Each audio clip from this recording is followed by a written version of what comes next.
Salut tout le monde, on se retrouve pour une nouvelle vidéo où je vais vous présenter mes lectures du mois. Donc avant de commencer cette vidéo, je tenais à vous remercier en rapport à ma dernière vidéo. Voilà, vous avez été beaucoup à la visionner et à me mettre des commentaires qui étaient très positifs et constructifs. Donc voilà, ça me touche beaucoup. On va pas perdre plus de temps, c'était juste un petit message pour vous remercier et on va continuer du coup avec mes lectures parce que j'en ai lu pas mal et j'en ai du coup pas mal à vous présenter. On commence du coup cette vidéo avec le premier manga. Ce premier manga, c'est King's Game. King's Game, du coup, c'est un manga édité en 5 tomes chez Kiun. Donc évidemment, vous vous doutez bien, j'ai lu les 5 tomes. Donc on va regarder du coup ensemble King's Game, est-ce que c'est bien, de quoi ça parle et évidemment, est-ce que je vous le conseillerais. Alors King's Game, comme je vous l'ai dit, c'est un manga édité de chez Kiun en 5 tomes qui nous raconte l'histoire de Nobuaki. Nobuaki, c'est ce jeune lycéen juste ici, du coup, qui se réveille un soir après avoir fait un cauchemar et qui regarde son téléphone et qui s'aperçoit qu'il a reçu un message d'une personne un peu mystérieuse, une personne qui se fait appeler roi. Il s'avère que cette personne un peu mystérieuse a envoyé à Nobuaki ainsi qu'à toute sa classe un gage, un ordre qui désigne en fait 2 personnes de sa classe qui doivent s'embrasser sur la bouche. Et il précise bien que si les 2 personnes n'effectuent pas l'ordre donné par le roi, et ben à la fin de la journée, donc à la fin des 24 heures, les 2 personnes citées auront un gage. Et le lendemain, quand Nobuaki arrive dans la classe, il se rend compte que ses camarades, et ben ils trouvent ce jeu un peu rigolo et qu'ils décident d'obéir aux ordres donnés par le roi. Sauf qu'une fois l'ordre exécuté, il se rend compte que le lendemain, il reçoit un nouvel ordre et que le lendemain encore, ils en reçoivent un nouveau et ainsi de suite, ça ne s'arrête plus jamais. Sauf que les missions données par le roi sont de plus en plus hardcore. En effet, ça peut commencer simplement par « fais un bisou à un tel » et puis se terminer par « ordonne à un tel de ta classe de se donner la mort ».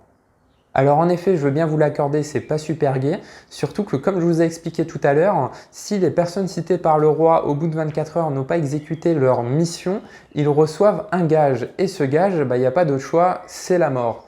Donc finalement, ils n'ont pas trop de choix d'exécuter les ordres du roi. Et puis c'est pareil, la mort, ça peut aller d'un simple arrêt cardiaque jusqu'à une décapitation ou un écartèlement. Donc là encore, ça blague pas trop. Et du coup, on suit l'histoire de Nobuaki qui se retrouve embarqué de force dans ce jeu et qui va essayer de débusquer ce mystérieux roi pour évidemment mettre fin à toutes ces atrocités. Alors dans l'ensemble, le manga il se lit assez rapidement, il fait seulement 5 tomes. Après, en ce qui concerne par exemple les dessins, bon, c'est quelque chose qui est plutôt pas mal. C'est un peu enfantin au niveau des dessins de temps en temps, mais on se laisse quand même assez rapidement prendre par le style utilisé par l'auteur. Et puis, ça rajoute encore une petite couche d'immersion de temps en temps. Car même si je trouve le style de dessin un peu enfantin, faut pas oublier qu'il y a des planches qui sont un peu gore. Il y a des écartèlements, des membres arrachés, du sang. Bon, c'est pas gore à l'extrême. Je pense qu'il y a des mangas qui sont encore beaucoup plus gore que King's Game. Par contre, voilà, on trouve un juste milieu. Bon, l'histoire, elle commence super bien. Honnêtement, le début du manga, je l'ai adoré. J'ai très vite été happé dedans. J'ai un peu peiné au début, surtout dans le premier tome, parce que finalement, on nous présente 36 élèves de mémoire, si je vous dis pas de bêtises. Attendez, il y a le truc. 32 élèves, voilà, ça c'est plutôt pas mal parce qu'en fait, à chaque début de tome, ils vous mettent du coup toute la classe avec tous les noms et toutes les photos et en fait au fur et à mesure des tomes, les personnes qui sont mortes sont rayées, comme ça nous permet de voir en même temps qui c'est qui reste et des fois quand ils mettent certains noms et qu'on ne sait pas c'est quelle personne, un petit tour au début du manga et puis on voit c'est qui. Donc ça par contre c'est plutôt pas mal, mais le souci évidemment c'est qu'au début du manga on nous présente ces 32 élèves d'un coup et du coup c'est un peu dur de savoir qui est qui et d'ailleurs à part je pense 3-4 personnes dans le manga je pourrais pas vous en citer plus. Mais je dois bien reconnaître que la fin par contre en elle-même elle est vraiment pas terrible, je suis vraiment déçu de cette fin, je m'attendais à quelque chose de beaucoup mieux. Donc bon voilà, King's Game dans l'ensemble c'est un manga qui commence très très bien, qui dans l'ensemble est pas trop mal. La fin est un peu mitigée, mais bon voilà, c'est un manga, on se prend pas la tête, on le lit Et voilà, on voit, c'est un peu gore, c'est plutôt pas mal. C'est un survival game quoi. Donc bon voilà, King's Game, c'est mon tout premier survival game que j'intègre dans ma Mangatech. Donc si vous en connaissez d'autres, n'hésitez pas à me conseiller, je me ferai un plaisir de me les procurer et de me les lire et pourquoi pas vous en parler dans une prochaine vidéo. Donc dans l'ensemble, c'est un manga qui est plutôt pas mal, une fin un peu décevante pour moi, mais bon voilà, on se prend pas la tête, on lit King's Game et puis bah voilà, hein, c'est assez fun en vrai, hein. Donc voilà ce que je pense de King's Game. On continue du coup avec un manga que je vous ai présenté dans ma dernière vidéo. Donc il s'agit des tomes 27 et 28 de My Hero Academia. Bon, on va pas en parler très longtemps. Honnêtement, My Hero Academia actuellement c'est extrêmement bien. Je pense que si vous lisez, bah, vous êtes tous d'accord avec moi. Surtout le tome 28, honnêtement, ce que l'auteur il nous a pondu là-dedans, vraiment c'est magnifique. Là, il n'y a pas de mots pour désigner ça. On commence sur un très très gros combat. Vraiment, le combat dedans, j'ai hâte de voir la fin et j'ai surtout hâte de le voir en animé parce que je pense que bah, il peut être vraiment pas mal. Donc, j'évite d'en parler un peu plus parce que pour éviter de spoil, tout simplement, les personnes qui ne l'ont pas lu, je pense que si vous lisez My Hero Academia, vous devez sûrement être à jour. Donc à ce moment-là, bah, vous savez ce qui se passe. Et si vous n'avez pas lu My Hero Academia, bah, vraiment, je ne sais pas ce que vous attendez pour aller lire My Hero Academia parce que vraiment, c'est du chef-d'œuvre.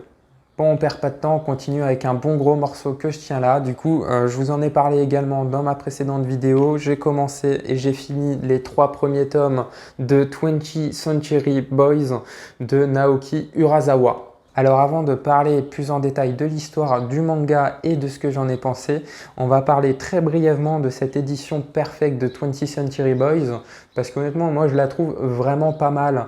Donc c'est des tomes doubles, ils seront en 11 volumes au prix de 16 €. Actuellement il y en a 6 de sortie, le 7e sort cette semaine. Et pour ceux qui ont déjà lu ce manga, de ce que j'ai compris, le 11e volume contiendra une fin inédite, donc adaptée des films. Voilà, donc c'est tout ce que j'avais à dire sur cette édition et maintenant on va parler plus en détail de l'histoire.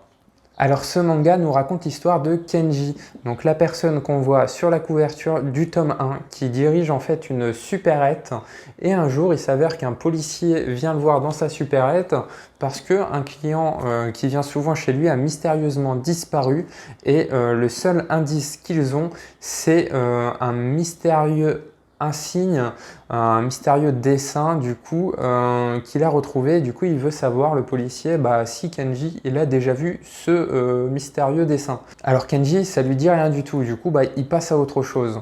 Sauf que Kenji apprend quelques temps après qu'un ancien ami d'école à lui s'est mystérieusement suicidé. Et là, lui, ça lui paraît vraiment bizarre parce que bah, c'est pas le genre de personne qui se serait suicidé. Donc il décide de un peu plus approfondir l'enquête et d'essayer de découvrir si son mystérieux ami s'est bien suicidé ou si c'est quelque chose d'autre qui est derrière tout ça. Et il tombe finalement au bout d'un certain temps sur le même symbole que le policier lui a fait voir. Et c'est à ce moment-là que Kenji du coup se demande si le suicide de son ami ainsi que la disparition d'un de ses clients ne sont pas liés. Et qu'à ce moment-là, bah, son ami ne se serait peut-être pas suicidé. Et c'est peut-être quelque chose qu'il y a derrière tout ça. Ouais, c'est très mystérieux, hein. Et là, quelques jours après, Kenji, il se souvient d'un truc. Quand il était jeune, lui et sa bande, en fait, ils avaient fait un cahier de prédiction. En fait, dans ce cahier, ils avaient imaginé la fin du monde au passage à l'année 2000 via des attaques bactériologiques, des incidents, des incendies, des choses comme ça. Et comment Kenji et sa bande d'amis seraient intervenus et auraient sauvé le monde de tous ces incidents atroces.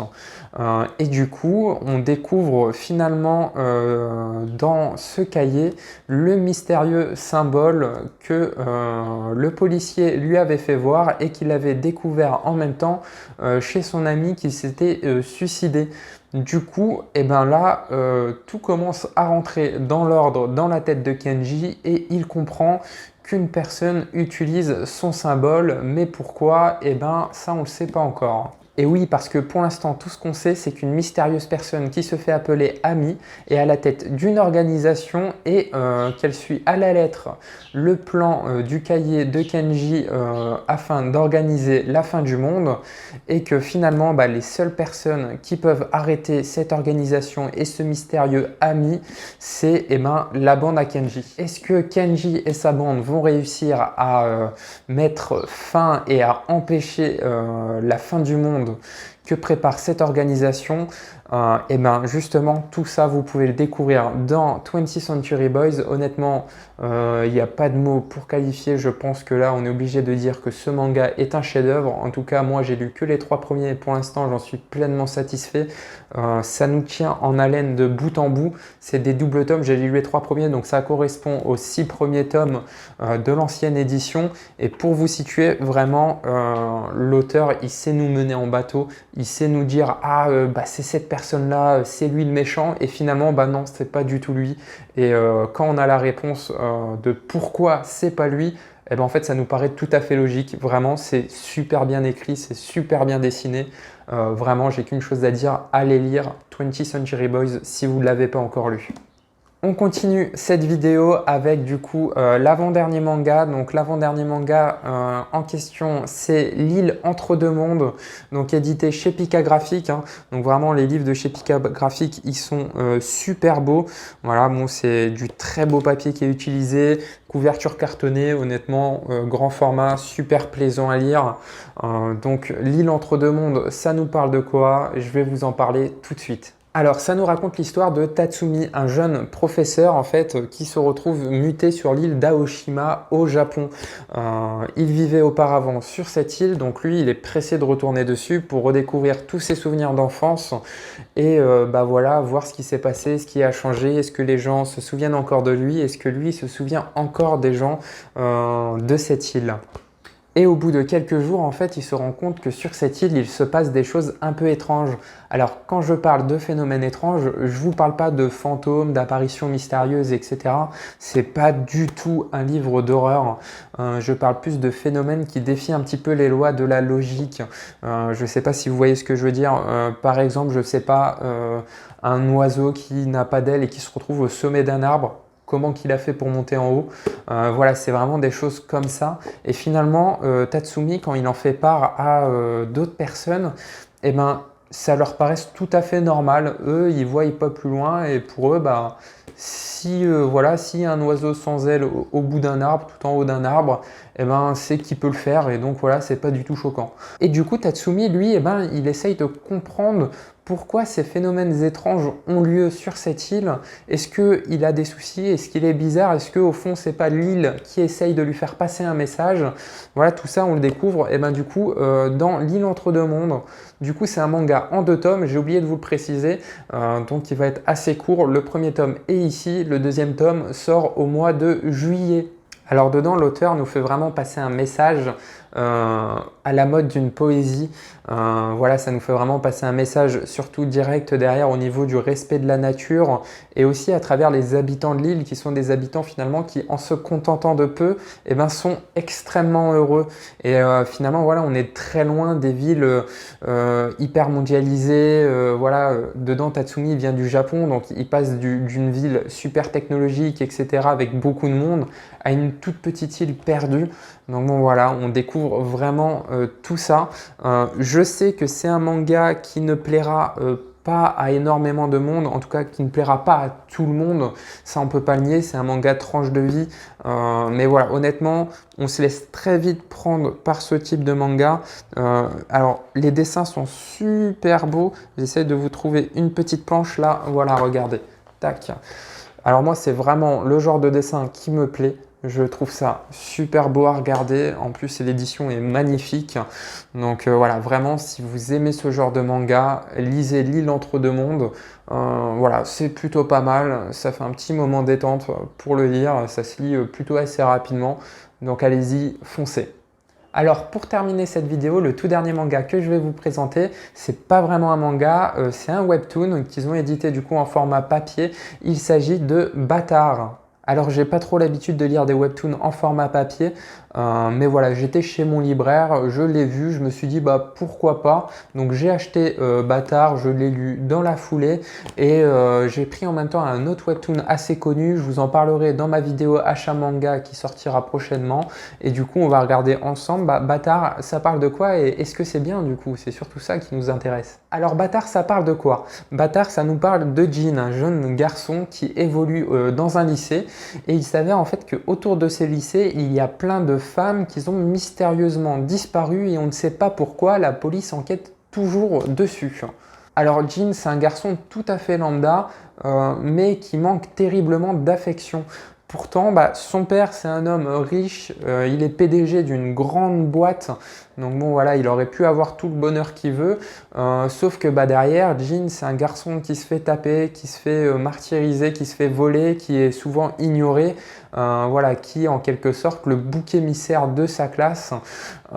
Et il s'avère qu'en fait, la seule chose qui lui reste, c'est son père, parce que il manque terriblement de l'affection de sa mère, mais qui est décédée.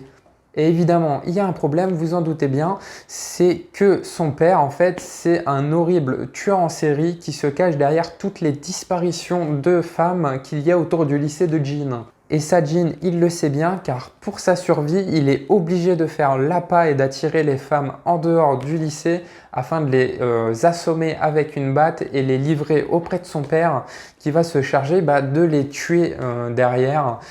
Donc bon voilà, il en est obligé parce que son père finalement il le considère pas vraiment comme son fils et que voilà, si pour lui il fait pas l'appât, son père je pense qu'il serait tout à fait capable de se débarrasser de son fils, voilà, sans pitié. Et à un moment il va y avoir un déclic, le jour où le père de Jin va porter de l'attention à la nouvelle élève de sa classe. Et finalement, c'est la seule élève qui lui apporte énormément d'attention, qui parle avec lui, qui fait tout avec lui. Et du coup, Jin, il n'a pas du tout envie de la livrer à son père pour qu'il se débarrasse d'elle.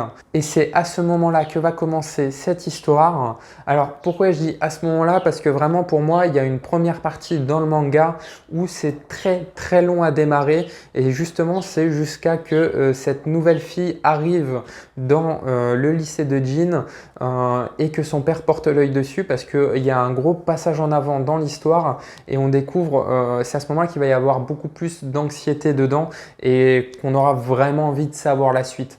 Vraiment, une fois qu'on a passé ce cap-là, ça avance tout seul, on se laisse très vite prendre et ouais, vraiment, c'est super bien. Et du coup, voici l'histoire de Bâtard, ce thriller un petit peu psychologique qui nous raconte cette histoire un peu angoissante entre ce père tueur en série et ce fils un peu assistant forcé qui décide de se rebeller pour la fille qu'il aime. C'est un manga ou plutôt un manhwa, un manga coréen et qui sera en 3 tomes. Actuellement, c'est le tome 1, le tome 2 sort cette semaine. N'hésitez pas à aller le lire si vous découvrez les mangas et si ça vous intéresse. Faut pas vous laisser freiner par la grosseur de ce livre. Pourquoi? Parce qu'en fait, voilà, c'est un webtoon, hein. Si vous en lisez pas énormément, il y a très très peu de texte. Alors c'est en couleur, hein, ce qui explique le prix, hein. Il est à 15 €. Mais voilà, c'est très classique. Alors le style de dessin est pareil, que c'est à peu près comme un webtoon. Honnêtement, tous les webtoons sont dessinés à peu près comme ça. Il y a un côté très très sombre au niveau des couleurs. C'est très jauni, donc ça nous plonge vraiment dans l'ambiance un peu angoissante de ce livre.